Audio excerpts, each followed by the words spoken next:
Hey everybody, this is Chris with Overclockersclub. A while back I reviewed the BLAZER from Cougar, but this is the BLAZER Essence, a slightly smaller version of the BLAZER. You could call it like the little brother. So let's get this out of the box and see if it is equally as amazing as the original BLAZER.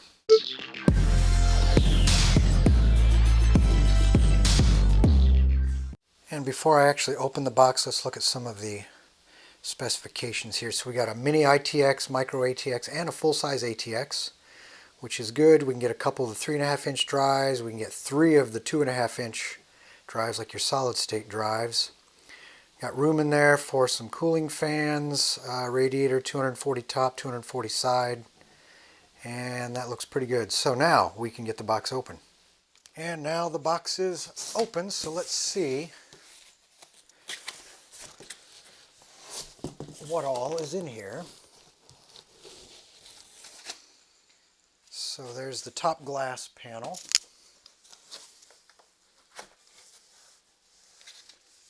And what else is, let's see.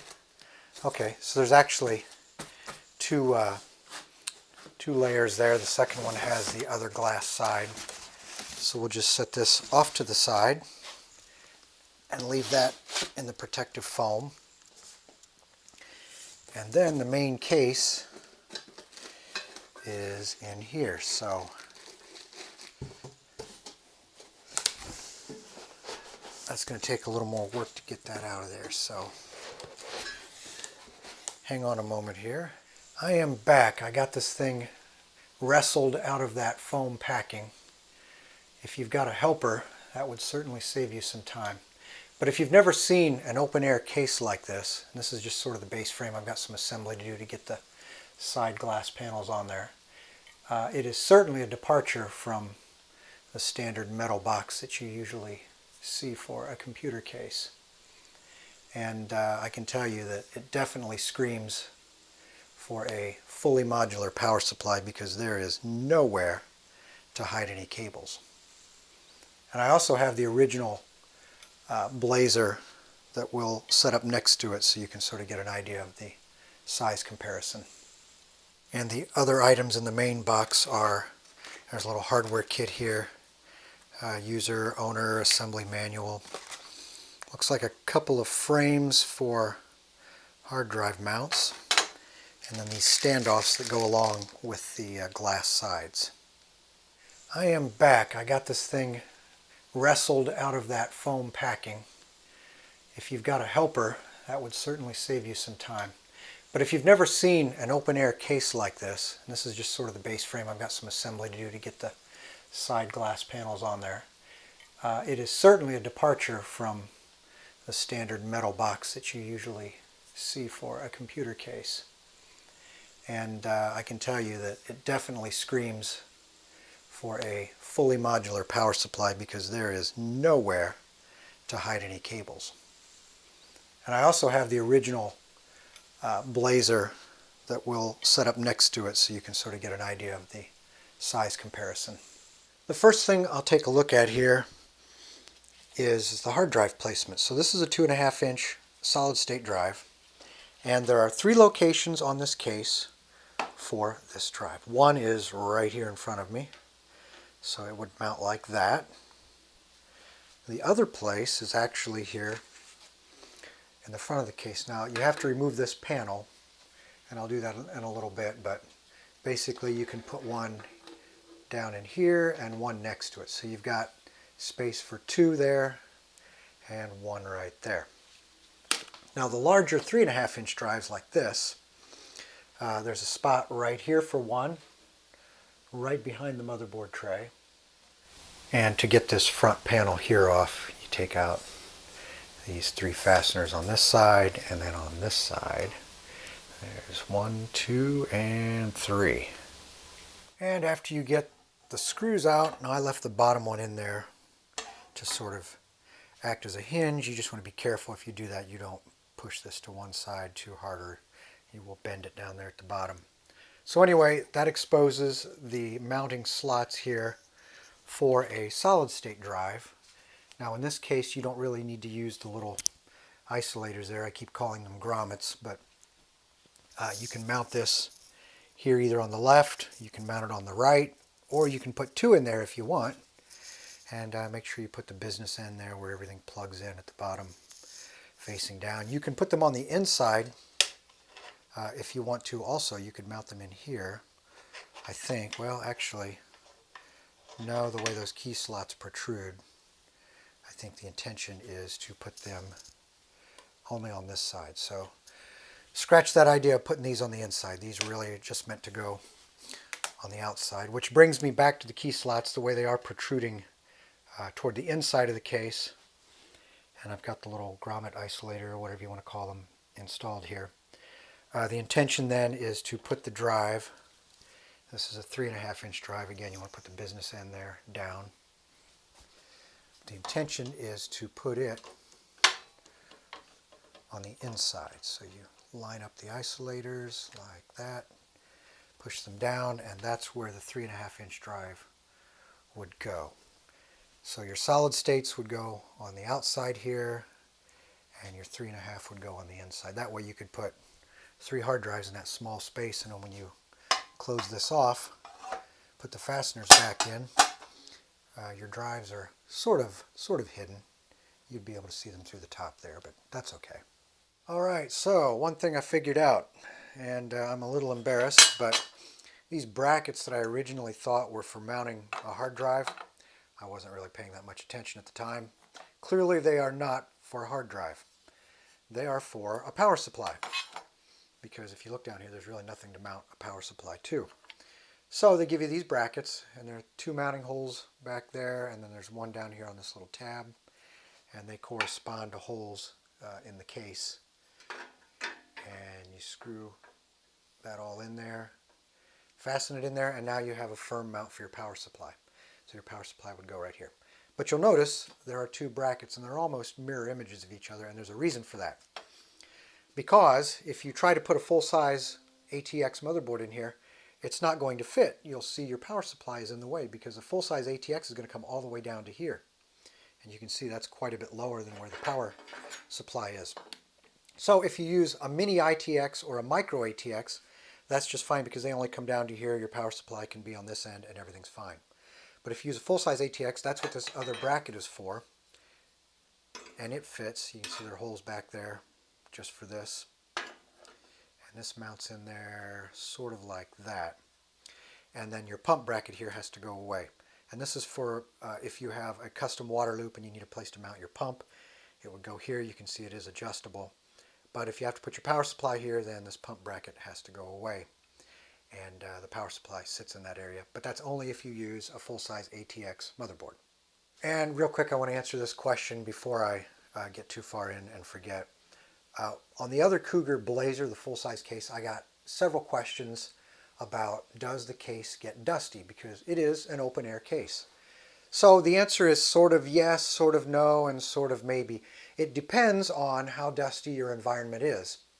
Because again, it is an open-air case, so there's nothing to really keep the dust from getting in. However, the good side is it's pretty easy to get the dust out. It's real easy to blow this case out. You don't have to take a bunch of panels off, and you don't have to try and get the air nozzle all up in there to get the dust accumulation out. So does it get dusty? Yes, it can. Is it easier to clean up? Yes, it is. All right, time to start doing some assembly. I was going to use this. This is a new GEX 850 power supply from Cougar, and it is fully modular. But I think I'm going to go ahead and fit this one in there. It's the same physical size as that one. Now, it is a modular power supply.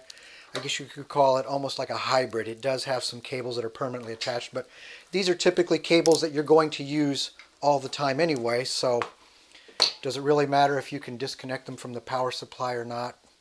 Probably not. But since I'm going to be using a full-size ATX, that means the power supply, instead of being here, is going to have to be mounted in the front, which means we'll use this little bracket. And I really do recommend a modular power supply, because in this particular case, you are not really afforded the ability to hide your cables, because there's a glass panel back here. And usually, you know, when you build a system, if you've got some stray cables, you can stash them behind the motherboard. Nobody sees them, nobody cares. But in an open air case like this, really, your cable management becomes much more critical. And time for a quick tip. If you don't already know how to make your screwdriver magnetic, here's a quick way to do it. I've got a magnet out of an old hard drive here, and it's really powerful. Be very careful with these, because if you go to attach it to like the side of your metal workbench, you get any skin between this magnet and the workbench, you will get pinched, and it happens instantly. Anyway, take your screwdriver, take your magnet, attach it to the screwdriver and move it in one direction toward the end, attach it and move it only in one direction. Do you want it to be attached to the screwdriver? Do that a handful of times, and now your screwdriver should be magnetized so you can pick up your screws. Now that doesn't last forever, of course. Eventually your screwdriver will slowly become demagnetized over time. Okay, so I got the power supply in there. No issues. It does look a little funny being moved forward in the case like that, but the orange trim here on this power supply really does complement the orange theme of the case here, at least the bottom of the case. Now another interesting thing is the regular BLAZER, the standard BLAZER, which I'll bring out here for comparison here in a little bit, is all aluminum. And this case here I thought was aluminum, but it is actually, here's my magnetized screwdriver, and it sticks to it. So this is actually a regular, like a sheet metal, rather than an aluminum case. So that's interesting. But the motherboard I'll be using is a full-size ATX. So it comes with the standoffs for like your micro ATX. And I'll have to add a couple more standoffs here for the full-size ATX. And then, what was also interesting is I don't have a Cougar 240mm or a 120mm cooler, so I'll be using a Corsair cooler, a liquid cooler in this case. Alright, so I hit the first bump in the road here, and I didn't realize it at first. The owner's manual tells you that the maximum power supply length here is 140 millimeters, and it turns out this one here is 160. So this power supply is too big if you use a full-size ATX, because you have to put a stud there, you have to put a stud or a standoff there, and the third one goes down here, and you can barely see. It's covered by this power supply because it is a little too wide there.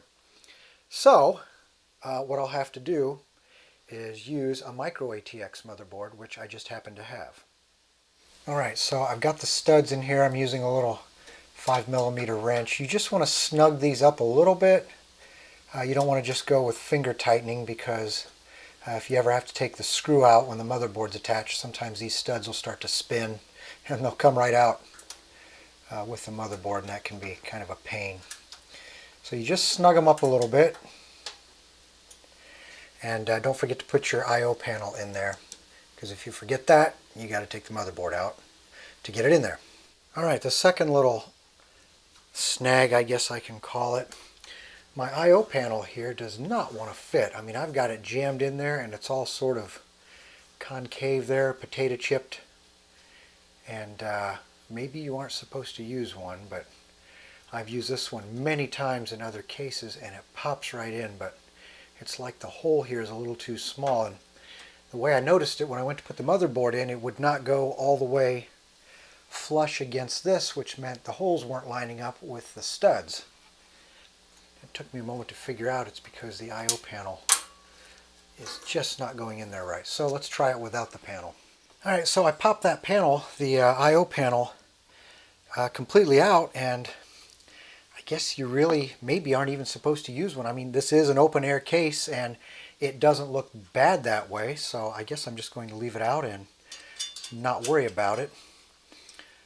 So I've already got this Cooler Master Liquid 120L already attached to this motherboard, so I'm just going to leave it, and we'll use this for our cooler. I think we'll be fine with that. The other thing, if you do mount your power supply in here like this with the fan up, and I like that on some power supplies because you can always check the fan and make sure your power supply fan is running. Of course, if you have a 0 RPM system and if the load is low, then your fan never really kicks on, so I guess it doesn't matter if you can see it or not. But anyway, If you do mount the fan up like that, be very careful with screws and fasteners, because if you drop them, you know they will go straight into your power supply, and bad things can happen if you don't get them out. So really the thing to do is put a piece of cardboard or something over the top. This is just some tape that I stuck several pieces together, and that'll just keep anything from falling down in there while you're working, because it's really easy to drop something. Now this motherboard, this is a Micro ATX. It's a very old motherboard, but it's been my old reliable motherboard. I've had this thing forever. It's a Maximus 4 Gene Z from ASUS. It's one of the early ones in the ROG, or Republic of Gamers series, but it's been a very good, very reliable motherboard. And usually what you want to do before you mount this, and like I said, I already had this mounted, but especially with a liquid system, is you want to see where the cables, or the tubes I should say, where they will allow you to install your cooler. Now I've got this one sort of upside down, so I guess I will have to flip it around. But your tubes usually want to take a nice, even, smooth bend, and what you need to do is kind of figure out where that is optimized for the cooler that you're using. And the motherboard is now installed. This is sort of the natural way the cooling lines wanted to curve, so that's where I decided to mount the cooler. So the radiator's on top, the fan is right below it. And there is room.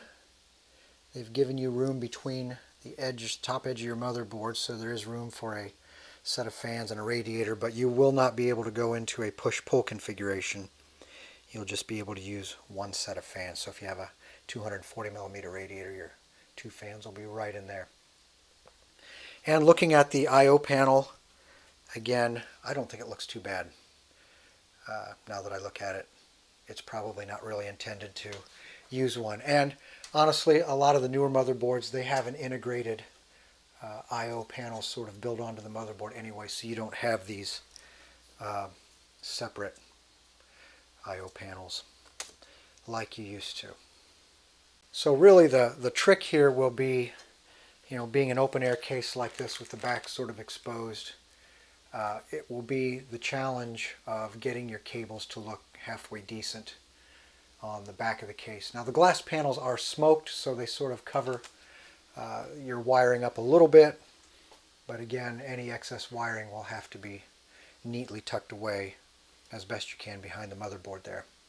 A couple of other quick tips. This plug right here, which is for your power to your CPU, before you put a radiator in there, you want to make sure you get that plugged in, because as you can see, it's sort of covered up, and if you have a large air cooler in this area, it makes it even harder to get up there and get that one plugged in. So you want to make sure you plug that in first. And the second thing is, surprisingly, sometimes your SATA cables here for your hard drive or hard drives can be a real challenge to get to once you have your graphics card in here, especially if it's a long graphics card. It'll cover it up sometimes and extend over, and it's a pain to get in there and get those plugged in. And I was going to move the power supply back into this orientation since I'm using the shorter Micro ATX motherboard, but I think I'm just going to leave it here so you can get an idea of what this power supply looks like when it is shifted all the way forward.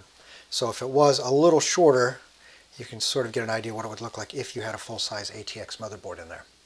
So now I'm getting the hard drive here, the solid state drive, installed. And what they give you these little rubber grommets, these little isolators that go into the key slots in the back of the case. And you have these little shoulder screws, and they give you two types. One has a very fine pitch thread, which is for your 2.5-inch drives here. And then they actually give you, here in this bag with the grommets, it's a similar looking screw. The shoulder's a little taller, and it has a coarse thread on the end, so you want to make sure you use the right screws. But you take these little grommets here and you push the screw into the small side. There's a small side and a big side, and then you attach each one of these to the back of your solid state drive. And then after you get all 4 of the little grommets on there, they fit into the key slots here like that, and then you just sort of push it and it sort of snaps into place. And then again, the little rubber grommets or the vibration isolators keep things from vibrating, although that little guy there really shouldn't do much vibrating. And then you've got your key slots here for a 3.5-inch drive if you want to put one there. So there's really not a whole lot left to do here. I do have to attach the I/O here, connectors to the motherboard, so I can control it from the I/O panel. But it's going to be, like I said, the biggest challenge really is getting all of your cabling to look halfway decent. They do give you these little clips and straps. So these are little clips. They've got double-sided tape, so you peel that off and stick these wherever you want to help hold your cables down. They give you a handful of tie wraps, zip ties. And then you also have these little cable. This is more for larger cables to bundle together. You got several of these. They also have the tape, so you peel the back off and then stick these wherever you want. And then you can put your thicker cables through here, and then this draws down to sort of snug it together. You can sort of draw that down. So that'll help make the wiring look a little better on the back. Alright, we got the system together, powered up real quick, power supply is running, CPU cooler is running, everything seems to have booted up alright. Doing a quick NVIDIA driver update. Nothing else real exciting to see here. I'll get the glass on and get some of the wiring cleaned up a little better maybe. And then I'll bring the bigger brother, the BLAZER, over here and sort of show you the difference in size. Well, the more I look at this case, the more I realize these two big openings back here are just begging to have a couple of Rgb fans in there. And while I don't have a 240 millimeter radiator from Cougar, I do have a Corsair model, so let me get that in there. I think it will really spice the case up a little. Ah, that is much better. Now, actually I had to add these Rgb fans because the fans that come with that Corsair cooler, which is the, let's see, the H100i Pro, they are not Rgb fans. But you can see when you've got the radiator mounted in that orientation, that's really the best way to show something like that off, because even though you can put a radiator in the top, when the fans are sort of pointing down, you don't get the full effect. So anyway, that's what a nice Rgb liquid cooler would look like. Alright, so we'll look at the other side of the case here. There's the glass on the back. There's a lot of reflection there.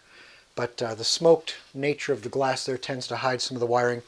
It's kind of a rat's nest. I didn't do a real good job. I could have spent a lot more time on it and cleaned it up. So I definitely recommend using these little included clips.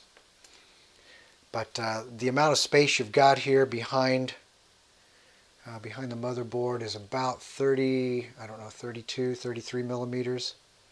Somewhere around in there. Inches, that's about a little over 1.25 inches on that measurement. And they give you this little bag of additional standoffs. So if you decide to go with an air cooler that sticks out too far and it wants to hit the glass, well, they give you these additional standoffs. So you replace the ones that are already in there with these that are a little bit longer. And they're approximately 15 millimeters. So you can see that distance there. It pushes the glass out about 15 millimeters past where it is now. And here are the two different Cougar BLAZER cases side by side. So on the left here we have the BLAZER Essence, which is the smaller version of the BLAZER, and you can see the difference in height between the two. Clearly the BLAZER is a much larger case. It also has this concealed wireway on the BLAZER, so you have a better chance for taking care of your cables that may be behind the motherboard. You can see the height difference there, and this all translates into basically more room for a larger cooler and more room for hard drives, if you've got room for a case that size. But the overall layout is pretty much the same. The front I/O panels are identical between the two. Of course, there's a little wider plate there, a little larger plate, but the number of USB ports is the same, and then you can still get a hard drive in this space, the same as you can here, although there's a little more room to get down in there. Both of these cases have the ability for up to a 240 millimeter radiator at the top. The big difference for cooling though is we're limited to a 240 millimeter vertical mount, and the regular Blazer you can get up to a 360 millimeter radiator in there. And then the other real difference is you have the ability to move the power supply forward if you need to run a larger full-size ATX. In fact, you have to put the power supply up here, and you have to run a shorter power supply than what I have here to make that work. Whereas the full-size Blazer, you don't have to worry about that because you can put a full-size ATX, which is what I have in there right now, and the power supply still stays in the same location. And let's talk about pricing. Right now on Newegg, you can find the Essence for $179, and the standard Cougar Blazer, full-size Blazer I'll call it, is about $320. So there's a significant price difference between the two. If you need a larger case and you want to run a 360 millimeter radiator in this style, this is the way to go, but it's going to cost you a chunk of money more than going with the Essence. But I will also say you really have to shop around because the pricing seems to jump around quite a bit between Amazon, Newegg, other places like that. Why, I don't know, but sometimes it's just all over the map. And before I forget, another couple of differences. This is an all aluminum case. The frame, everything, the chassis is aluminum, whereas this one is currently steel. I don't know if there's any plan to make this one out of aluminum, but right now this one is all steel. Now the other difference here, I should point out, the Essence comes with these extensions so that you can push your glass out a little further to give you a little more clearance for a really tall air cooler if you need to do that. Whereas the standard Blazer doesn't need that. There's already plenty of room for your air coolers. So overall, I would give the Blazer Essence here the Overclockers Club Gold Award. The distinctive styling of the Blazer is definitely carried over into the Blazer Essence. Now that style is not necessarily going to be for everyone. Some people will love it, some people will hate it, but it's definitely different. And if you like something that's different, not your standard metal box, this might be something for you. So this is Chris with Overclockers Club. Thanks for watching, and don't forget to subscribe.